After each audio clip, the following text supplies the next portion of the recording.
Welcome to Slapshot Podcast, episode number 20. I am your host, Christopher Morais. Thank you for joining me today. I hope you enjoy this fresh intro. It's called Young and Reckless by Young Carts. I'm going to drop the link over at fantasyalarm.com where you can get the podcast. You can check out all his fresh music. He's got some pretty good stuff. No lyrics, no nothing, just some nice instrumentals. But this one here, I felt like it was appropriate, the title, for what we're living right now. So I was like, why not? I needed some change. So I was like, we'll start off with some fresh beats instead.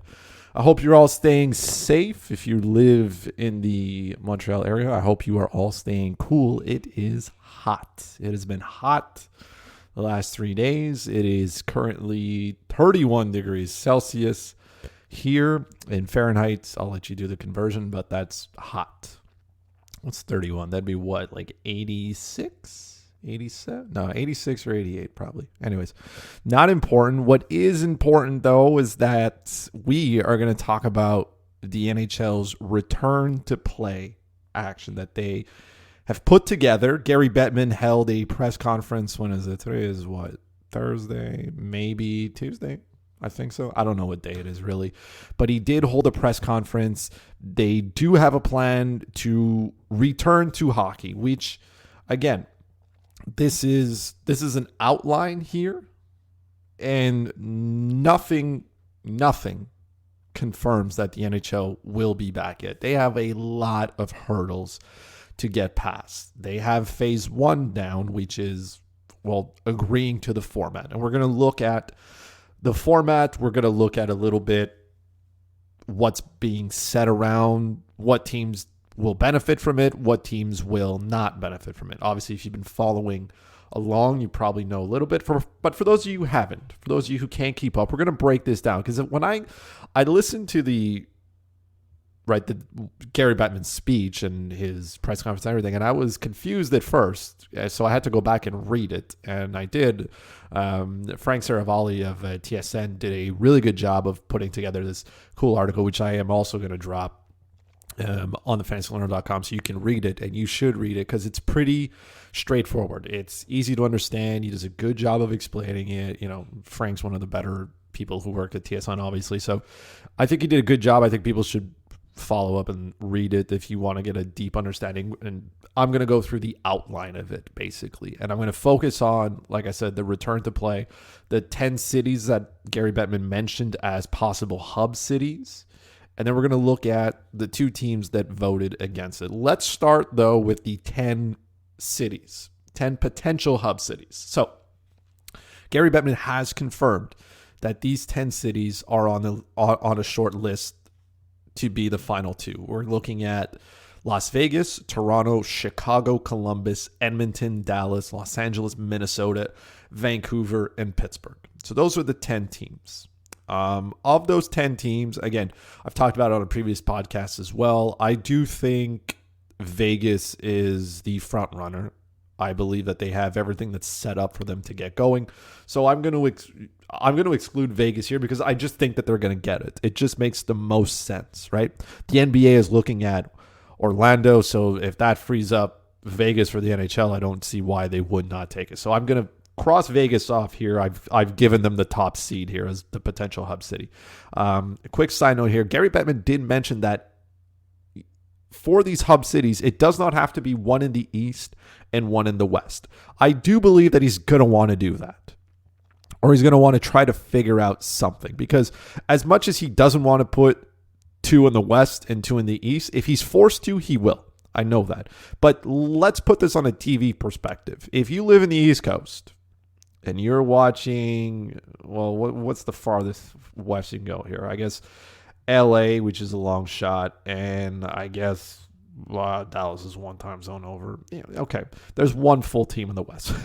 One full. And what I'm getting at here is that if you live in the East Coast, you're going to stay up till 10 o'clock to watch the 7 o'clock game? I don't think so. But on the opposite side, if you have both in the East, right? I mean, it's kind of early for a lot of people living out West to be able to watch. Again, these are minor things, but I do believe that the NHL will try really hard to put one team in the West and one team in the East. So by default, if I'm giving it to Vegas, I'm going to cross off Dallas, LA, Chicago. So I'm just going to cross them out here. I got a bingo card here of what I got. So I'm going to give Vegas the top spot here. I'm going to call them Hub 1. There we go. Okay. Before we keep going into this side, I'm just going to crack this open here. Let's get it. That's it. No, it is not a cold one. It is a Rockstar energy drink because I live a healthy lifestyle. Okay. Let me take a swig of this. Delicious. Okay. So I'm giving Vegas, in my books, this is how it's going to go. I'm giving it to Vegas. I will then cross out Chicago, Dallas, and LA. I think Dallas would be a nice number 2. Right? If they don't give it to Vegas, I think for all obvious reasons I've stated in other podcasts, I'm going to give, Dallas has a good one. LA is kind of like it didn't really shock me.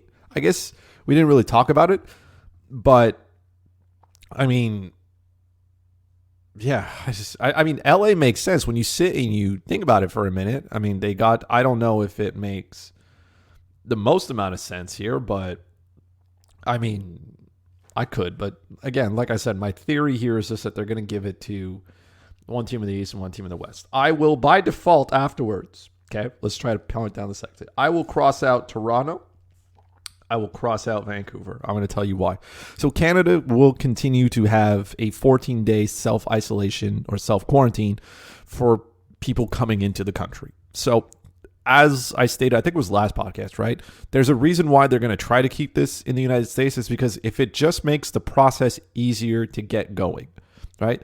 There are 4 phases. We're going to talk about those a little bit later. But in order to get to those 4, you got to do it not relatively quickly, but it has to advance.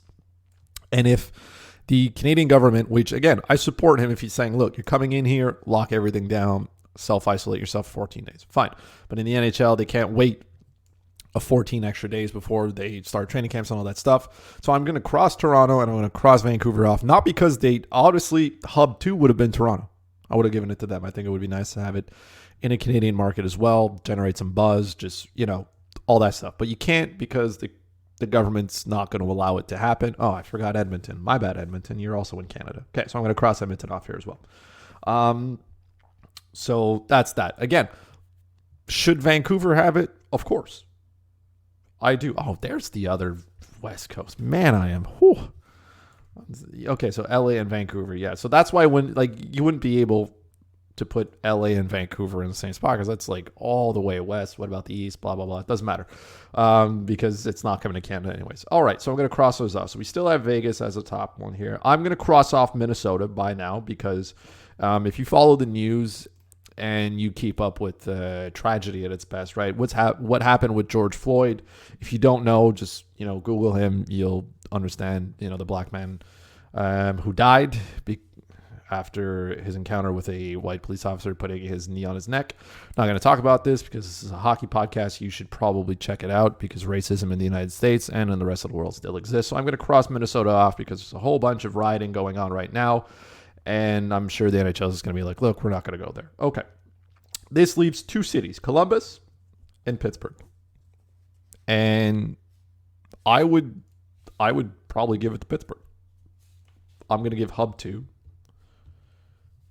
to Pittsburgh. Now, I mean, it's not far off from what we had looked at in a previous, I think it was podcast number 18.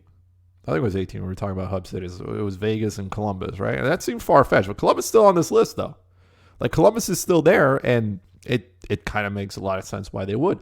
I just think Vegas and Pittsburgh, they're 2, right? Vegas for obvious reasons. Pittsburgh can for obvious reasons as well. I've been to Pittsburgh. Beautiful city. They have the accommodations ready and whatnot. So I think that would be good. So if I was giving out a vote on picking 2 cities, one in the East, one in the West, Vegas and Pittsburgh would be my picks here. So that is that. Hub cities. If you have other cities that you would prefer, you can always tweet them at the podcast, at Slapshot Podcast. You can tweet them at me, at FuzzyChris91. Let me know which cities you would pick. So that is for the hub cities. Now, as we keep going in this article, again, they do a great job. Like I did, Frank Saravalli does everything that's great.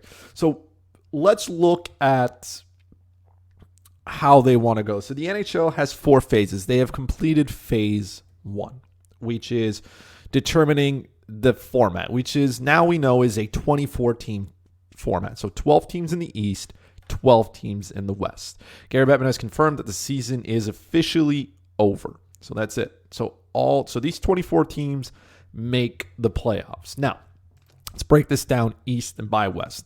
Now, again, some teams are happy. We're going to talk about that as well. Some teams are not. We're also going to talk about this as well. So in the Eastern Conference, the 4 teams that don't make the playoffs are the Buffalo Sabres, New Jersey Devils, the Ottawa Senators, and the Detroit Red Wings. The Detroit Red Wings finish with a 17-49-5 record. Okay. With a goal differential of minus 122. They won 5 games on the road this year. They have a 2.75 point percentage. This has to be historically one of the worst teams ever in an NHL. Like, this team is bad. So, again, those 4 teams don't make the playoffs. I don't think there's anything kind of surprising about that. In the Western Conference, basically, they just cut California out, and that's it. Everything made sense because the only other teams to miss the playoffs in the Western Conference are the Anaheim Ducks, the Los Angeles Kings, and the San Jose Sharks. So, I assume it's kind of ironic how that finishes, right? All those teams, by the way, finished with 29 wins. So Illuminati, if you believe in that, I guess. But all of California has just been eliminated from the Western Conference. The rest of the teams make the playoffs. So this is how the NHL stands. Now, which means, I'm already laughing because I know this is funny, right? If you're a Habs fan like I am, right, you're ecstatic, right? Montreal had a 0.1 chance, right? Rob Pizzola on Twitter pointed this out. They had a 0.1 chance of making the playoffs, and here they are, right? Which is kind of funny, right? I'm laughing because I'm ecstatic that Montreal is going to, quote-unquote, be in the playoffs here because this team doesn't deserve it. I'm just going to tell you that right now. They are the 24th team. They are the cutoff line. They were that bad, right? No team... So they finished with a 500 record, 31-31-9, okay? Of those 31 wins, 19 of them came in regulation. The Montreal Canadiens are making the playoffs with 19 regulation wins, okay? To put this into perspective, okay, Buffalo has 22, New Jersey has 22, Ottawa has 18, okay? And we're going to discredit Detroit completely. They had 13, but whatever. So the Montreal Canadiens make the playoffs with 19 regulation wins. Now, there are teams that voted no to this format, specifically the Carolina Hurricanes and the Tampa Bay Lightning. Now, there's a lot of talk here about the NHL was looking at the first round being a best of 3. They're still going back and forth on the idea, but we know it's either going to be a best of 5 or a best of 7. The reason it can't be a best of 3 is because some teams are petrified of Carey Price and Patrick Kane, which is fine. They can steal games for you. And the teams who I guess are the most penalized here is the team finishing 5th. Because now in this 24 team outline, right? The first 4 teams automatically, they're going to play a round robin to decide who finishes 1st, 2nd, 3rd, and 4th in the conference. So if we stick with the Eastern Conference, the Boston Bruins, Tampa Bay Lightning, Washington Capitals, and Philadelphia Flyers make it. Now, obviously, right, I think Cam Neely came out with this today, right? Obviously, he's disappointed, right, that these teams have to play this to determine 1, 2, 3, 4 because they are 11 points ahead of Philadelphia. But if they don't finish first in this round robin that they're going to play 3 games, well, they could end up being 4th. So all this hard work you've put in through the season now, playing 70 games, well, can be wiped away in 3 games because, I don't know, maybe you lose to the Tampa Bay Lightning, you lose in overtime to the Philadelphia Flyers, and you win against the Capitals, but all of a sudden you finish 3rd, and now you're the 3rd seed, and you have to take on, I don't know, some other team. That sucks, right? It does. And Gary Bettman mentioned it early. This format was not going to make everybody happy. It doesn't. Clearly, it made 2 teams very unhappy. The Carolina Hurricanes, Jordan Martinook is the representative for his team. He came out and he said, look, we just don't feel like it favors us, right? It puts us at a disadvantage. And he believes that his team was making strides to better their position. Now, you have to understand that the Carolina Hurricanes played this for themselves. And I don't believe, like Alex Gorin said, it's not that they don't want to get back to hockey. They do. They just don't feel like this format, helps them in any way. And obviously, these are team representatives. So that means that the majority of their team also agrees with them. So, and that makes sense. Carolina now finishes technically 6th. Okay, they have to play the New York Rangers, who the Rangers have beaten them more than once this season. So they have a really tough matchup with the New York Rangers, who could, by the way, I'm going to break down a little bit later on, right? I'm going to probably wait till about phase 3 kicks in before I start breaking down these matchups of teams, because I do want to break this down because there's some good ones. But just a little spoiler here, I do think if the season is to return in this format the way it is, I do think the New York Rangers beat the Carolina Hurricanes. I do. The Rangers have a really good team. They were starting to peak at the right time. They were making a real big push.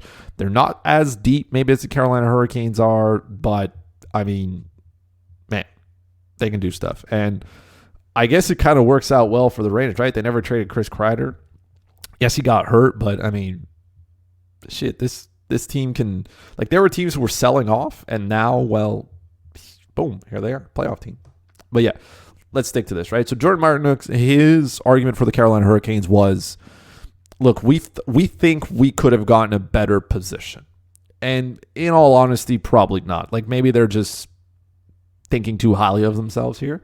But the Pittsburgh Penguins have a 5-point lead on them, right? The Philadelphia Flyers have an 8-point lead. You can't tell me you honestly believe, let's say hindsight is 20/20 here, of course. And the goal here would be to finish, not 5th, I guess, would be to finish 4th, or even 5th for the Carolina Hurricanes, right? The way they're looking at this, they have to play the Rangers, who the Rangers are, I mean, are they significantly better than the Montreal Canadiens? No, but the Montreal Canadiens is kind of like the free space on the bingo card, right? Like, they have to take on the Pittsburgh Penguins. I do not believe for a moment they're going to get past Pittsburgh. I think maybe they give them a fight. I would love to believe that they can do this, kind of like they did the year Jaro Halak, ran away with the first and the second round, where Montreal ended up beating the Washington Capitals and beating the Pittsburgh Penguins. I would love for that to happen. I would. Don't get me wrong. I'm just not as confident this year that that's going to happen. I'm not. And the Pittsburgh Penguins are a juggernaut offense. They're going to get healthy. Letang's not going to be hurt for the first time in a while. I mean, Jake Gensel's going to be back healthy as well. Like, there's so many things. The Pittsburgh Penguins can get you from any angle. And I really don't think the Montreal Canadiens have the tools to shut them down. So, again, maybe the Carolina Hurricanes looking at this saying, man, we have to take on the New York Rangers, who have beaten us, I think it's 3 times this season. And Pittsburgh has to take on the Canadiens, who are a joke. And then the first top 4 teams, well, they don't have to worry about anything. They're just fighting over, seeding. So, obviously, they think they're at the biggest disadvantage. And I do believe that they are. I do. I think it's, in this conference in the East, they would have wanted to finish 5th. Right? I do think there are teams, so the 5 to 12 teams, I do think there's an advantage for them over the top 4, because those 5 teams have to fight to be in the playoffs. Also, you say what you want about the top 4 teams here, okay? But they're going for, they're looking at reseeding. And this is going to be a topic we can talk about later as well. Like, what are these teams going to look like? What kind of players are they going to roster? We know that, rosters are going to be expanded technically. Is going to be more black aces. Like, how much of these, AHL players who are coming up and playing, like, how much are they going to play? Are they going to play a lot? Are these teams going to push?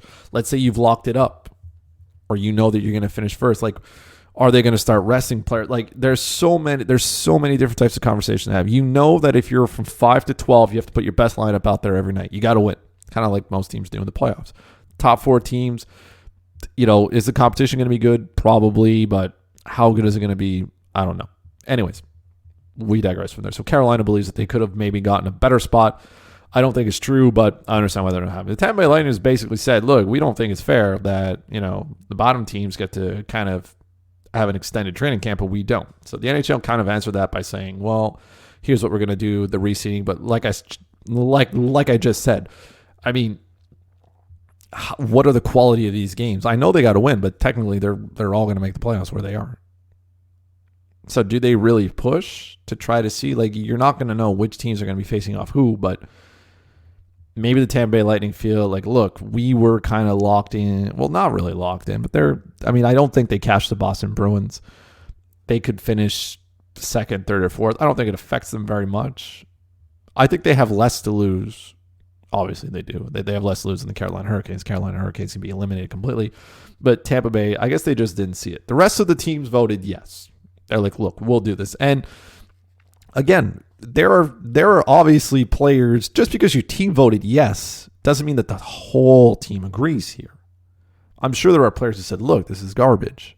I don't like it. And again, I don't like this format either. Again, I'm a big Habs fan. But they have 19 regulation wins. They have a 500 record, and they have a chance here to make the playoffs. And the league is so terrified of Carey Price that they're like, no, we're not going to do a best of 3. We're going to do a best of 5. Minimum. Or 7. They don't know yet, but it's probably going to be a best of 5 in the first and the second round. They still got to decide if that's true, but that's probably where they're going to go with it. The matchups here, the other ones would be, so in the Eastern Conference, the Islanders face off against the Florida Panthers. Toronto faces off against Columbus. In the Western Conference, Edmonton gets Chicago, Nashville, Arizona, Vancouver, Minnesota, Calgary, Winnipeg. Now, in the West, the only matchup I really feel that I would watch a lot would be Calgary, Winnipeg. Like, that is to me, that's a heavy matchup. Like, the Winnipeg Jets are like, they are so, but I feel like they're a much better team than their record says. Minnesota's not a great team. Arizona is, what they are. Chicago is just, man. Chicago and Edmonton is that's the round I'm going to watch with popcorn. Because I want to watch Connor McDavid, Leon Draisaitl take on Jonathan Toews and Patrick Kane. I want to watch that. Because there's going to be scoring. There's going to be a ton. It kind of sucks for Chicago here because I'm assuming, I'm not even assuming, I know, right? Chicago felt like they were not going to make the playoffs, or maybe they had an outside chance. They traded Robin Leonard to Vegas, and now here they are in a playoff spot with Malcolm Subban as their backup. If Chicago had Robin Leonard and Corey Crawford as a tandem, I might have said, okay, maybe they have a chance here to beat Edmonton. Maybe. Now they don't. This team also, Chicago, gives up the most shots of any team. So, there's no upset here, but it's kind of funny how that works. But again, I'm going to break all this down because I want to, and it'll give me something to be right/wrong about. We still don't know if the NHL is going to go with a bracket style formation or if they're going to go with reseeding after each round. So bracket formation would be kind of like, what is it? What was it? Oh, here's the one they gave to us. Like Frank Saravalli says here, March Madness. So the March Madness is set up, right, where you're in brackets and you know exactly who you're going to play should you keep winning and, the teams on the other side of the bracket. Or if they're going to reseed after each round. We don't know yet, but my theory is here they're just going to go with a bracket formation, and that'll be that. Phase 1, like I said, is already there. Phase 2, the NHL is looking at is when the opening in team facilities. Now, they do want to open it relatively soon. June 1st is being talked about, a potential date where teams can. Gary Bettman did make it clear that training camps probably won't open until after the 1st of July. So the NHL has established a time frame here saying, look, training camps are probably not going to open with that. And phase 4 is the return of hockey. Literally, you're playing meaningful hockey games, which is Stanley Cup playoffs. Again, there's a lot. I guess phase 1 and phase 2 are going to be closer together in my mind. Between phase 2 and 3, there's going to be a ton of time between phase 3 and 4 as well. And again, a lot of people are saying this, hockey's coming back. Hockey may not come back even if they come up with all this. Right, they just voted on a format. There's so many things that need to be taken care of here, specifically player health. And I don't know where I was reading this. It was probably on Twitter. Nick Foligno did say something, right? It's kind of idiotic to want to return to play hockey because you would have to test players, equipment managers, coaches, everybody in the front office who's around it and stuff. Like, you got to get a massive amount of tests for all these people, and yet we know in the United States there's not enough tests to go around. So you're going to be taking tests away to test players who are playing a game for a living when those tests could be going to people who literally need it so they can continue to work and whatnot. And that's a fair point there. And I do agree as well. This is all like the first phase is fine. You have it in play. The ones that are going to be difficult are 2, 3, and 4. Because now you have to make sure that players are safe. And like I said, there are teams may have voted yes to returning, but there are players who may not find this a good idea, right? We already know players about being away from their families and whatnot. There are also players who have suppressed immune systems. And, this TSN article pointed it out as well in the video. I didn't know as well this either. I knew Max Domi was diabetic. I did not know Capo Caco was diabetic as well. So players who are diabetic or players who have asthma or other, respiratory illnesses or whatnot, like even if they do go back, how safe is it for them? And the Montreal Canadiens organization already made it clear Max Domi is going to play if doctors say it's okay. If not, then he won't. And that kind of sucks, right? I mean, it sucks for the player, yes, but it's so important to keep in mind that this is a game. This is a game. I know this is players' livelihood and stuff like that, but like they're gonna live here. They've got money. I'm not worried about money. Even the player on the lower side of the totem pole here, like he still has money. So I'm not crying for them, right? I'm more worried about AHL players who, they don't make a boatload of money. NHL players, they make their money. So I understand how the most important thing here is to make sure that the players are safe, everybody involved with the game is safe, and the players' families are safe. You have to have this done.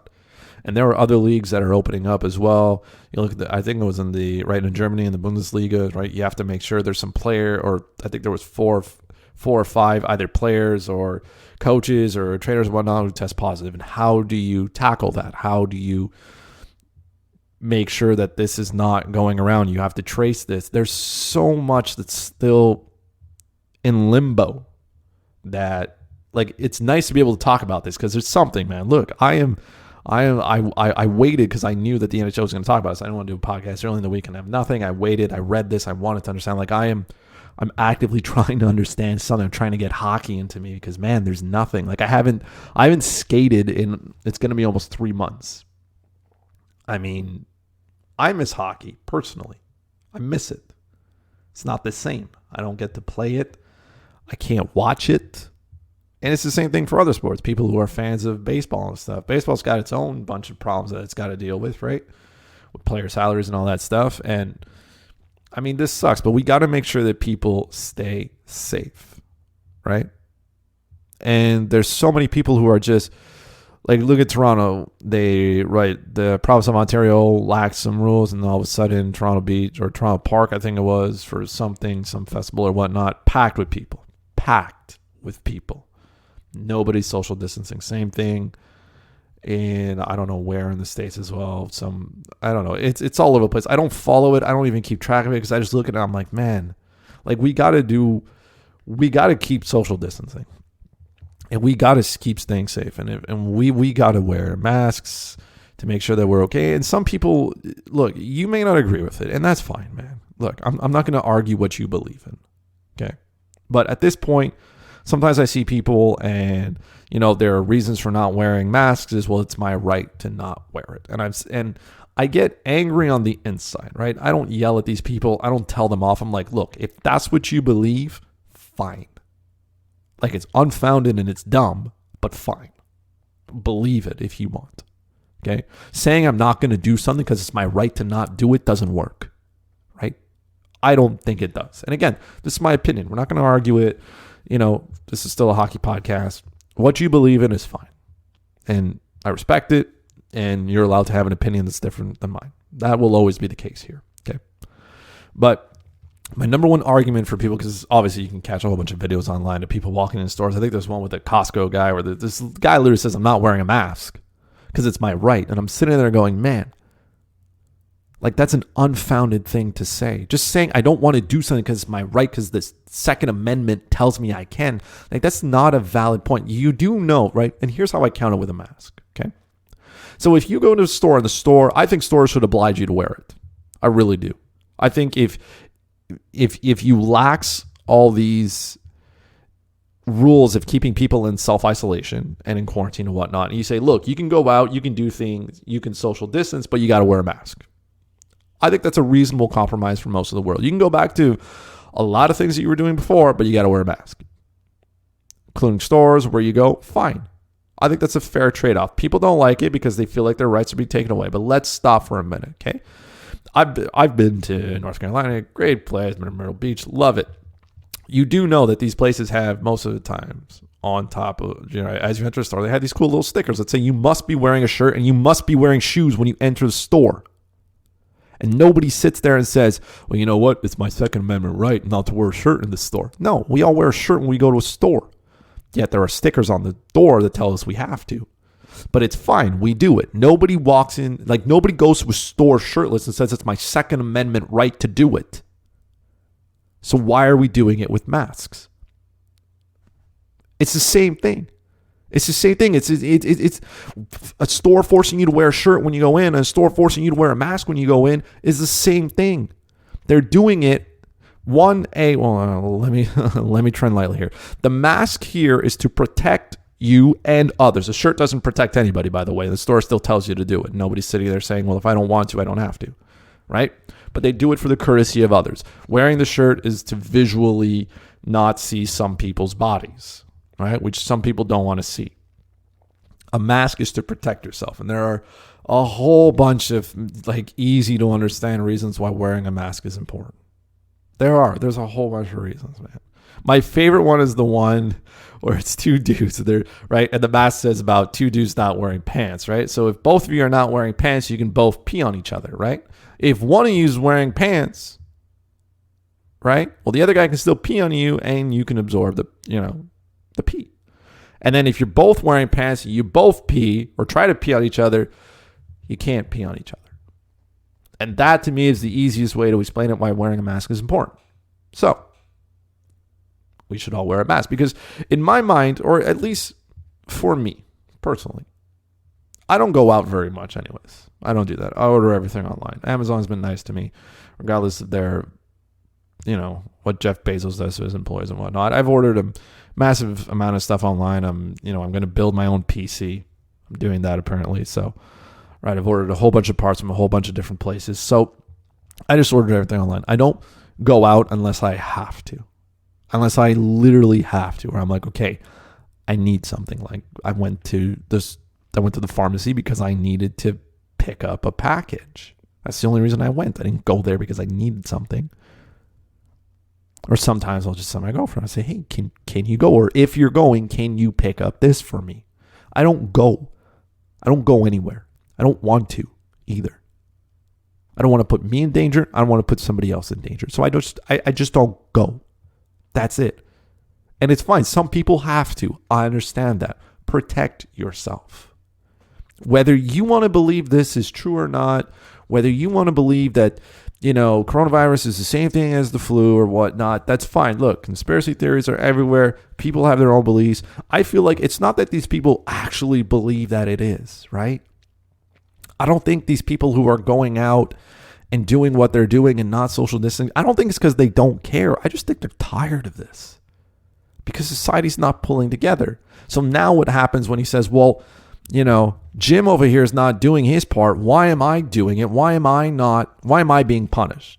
Right? That's probably what people are saying, right? If he's not following it and I have to follow it though, and he's doing what he wants and I can't, well, I'm just going to do like Jim then, and I'm going to do what I want. And then it kind of, spirals out of control, obviously, because now everybody's doing what they want and we've returned to a normalcy. Just as when you watch people, on the beach and you always interview them and you see why. A lot of these people are just doing it because they want to, I wanted my summer. And a lot of people think, well, it's not that bad. If I get sick, I get sick. My favorite answer is, well, if it's my time to die, it's my time to die. Look, man, I understand that. We are all going to die one day of something, right? If it's my time, it's my time. That's what I keep hearing these young people, these young and reckless people on beaches saying.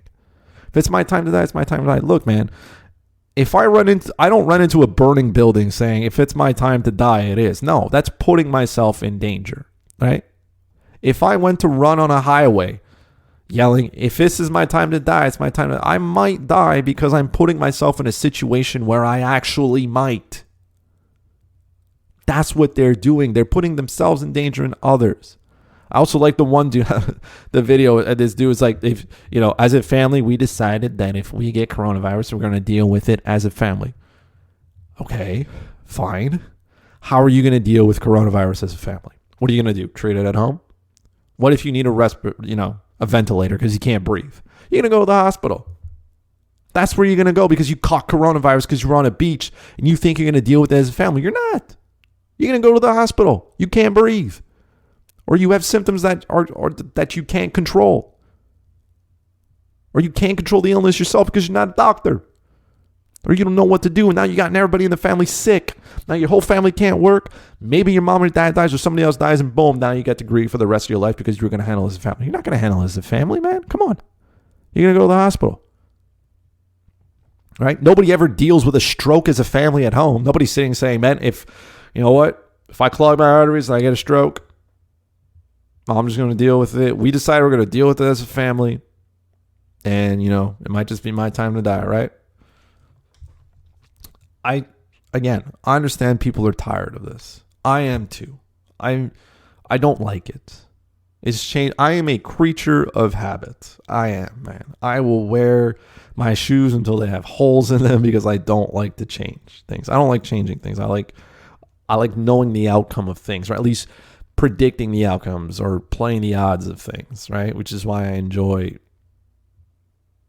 just that kind of stuff, right? I like knowing things are going to happen before. I am not one of these people who just wake up one day and be like, yo, want to go to France? And then they just get on a plane and go, and they didn't book their hotels or nothing, and they're just walking around like, I can't do that, man. I can't do that. I plan everything out in advance. I book all my stuff in advance. When I go on I've been before on these like baseball weekend trips or week trips and stuff where I do 4 or 5 cities and 6 nights, and I got everything planned out from where we're staying, what teams are in town before and where we're sitting. I got it all planned. I can't do the just je ne sais quoi kind of stuff. I don't do that. So again, I do believe that people are they're tired of this, and I am too. I don't like the uncertainty. I have no idea. Like I said, for hockey here, I am ecstatic that I get to watch the Montreal Canadiens play hockey. But when will I actually see it with my own eyes happening? Who knows? And it may not come. There's a reality here that people have to understand. The NHL season may actually just not return. There's an actual possibility of this, and it would suck. It would. This entire situation has sucked for everybody, man. There are people graduating school. I remember when I graduated. I had a ceremony. We had all this kind of stuff. Some people will never get this. There are people graduating this year who will not have a graduation ceremony. That sucks. Whether it's high school, whether it's colleges, universities, or whatnot. Some people are, they're at milestones in their lives. Some people have relatives who have died because of coronavirus, and they can't bury them yet. This situation is terrible. It absolutely is. But we can't just be running around everywhere doing what we want. And we certainly can't just be running around claiming it's our Second Amendment right to do whatever the fuck we want. Because it's not. I'm gonna open the eyes here, okay? It's not. It's not your right. I know the second, and again, I'm not even what you believe is what you believe, and that is fine, right? And our freedoms are important, and everything is fine. But just because you have the freedom to do something, or just because you think you do, doesn't mean you can do it, right? Nobody walks in, shoots somebody, and says, "Well, it's my freedom to shoot somebody." It's not, by the way, but. Like I said, my favorite one right now for people who don't want to wear a mask, claiming it's their Second Amendment right. You also don't say that when they force you to wear a shirt going into a store. So put the mask on. You don't have to wear it for long. While you're in, take it off. I see people sometimes driving with their masks in their car. I'm like, man, that's the place you can take it off. It's just you in there, bud. Don't worry about it. You don't have to wear the mask in the car, especially if you're alone in the car. If you're alone in the car, you don't have to wear the mask, man. Take it off. Then when you go into the store, put it back on. And then take it off, right? Kind of like sunglasses, right? You wear the sunglasses outside when it's sunny. You don't wear them on days that it's cloudy. You can be the douchebag who goes into a store wearing his sunglasses, but don't. Right? Just take them off. Then when you go back outside and it's sunny, put them back on. It's the same thing for a mask, man. It's easy. It's not hard. Masks can help you. I know at first they said, well, maybe it's not, and things change. They evolve. Now we know that it's important to wear a mask. It can help prevent the spread, which is a little thing that everybody can do. So do it. Masks are important. If they weren't, doctors wouldn't wear them when they see you. But if doctors wearing it, I think it's important. And again, I will always trust a doctor's opinion. I do. Just like I trust, what Dr. Fauci says. I like watching him. He's like one of those people that I watch. And some people think he's corrupt and he's bought by China and Bill Gates is producing vaccines and whatnot. Like, I don't get caught up in that stuff. I don't have time for that. I don't have time for conspiracy. But again, I will always trust a doctor's opinion. That's why I see them. Right? When I go somewhere or when I go to a doctor, I trust his opinion. I do. So I'm like, doc, give it to me. What do I got to do? I don't know better than the doctor. Sometimes people think they do. Sometimes doctors are wrong. Let's not get wrong about that, okay? But I trust doctors' opinions. And right now they're telling me if I go somewhere, I should wear a mask. So guess what? When I go somewhere, wear a mask. That's all you got to do. Do it. Let's all do it so we can return to action here, so I can watch some meaningful hockey again, and so that we can all get closer to our lives. And that is the podcast for today, ladies and gentlemen. As always, thank you so much for listening. Thank you for subscribing to the podcast. You can subscribe to it on Spotify, on Apple Podcasts. It's on Podbean. You can find it at thefantasyfix.com. You can find it on Stitcher as well. You can get it on YouTube as well if you want there. You can follow there as well. Please subscribe, rate the podcast. Tell me how much you love it. Tell me how much you hate it as well. You can tell me how much you disagree with everything I say. That's fine. I'll take it. It's cool. Like I said, we don't have to have the same opinions. We just have to agree that, conversation sometimes is good, and trying to find a solution is the most important thing. It's not about you. It's about us. It's about we. It's about the collective of us. It's about the betterment of the majority. Sometimes you're not part of the majority, but you got to do what's best for the most amount of people. And that I believe, as always. So again, thank you for joining me, and we will talk to each other soon. Bye-bye.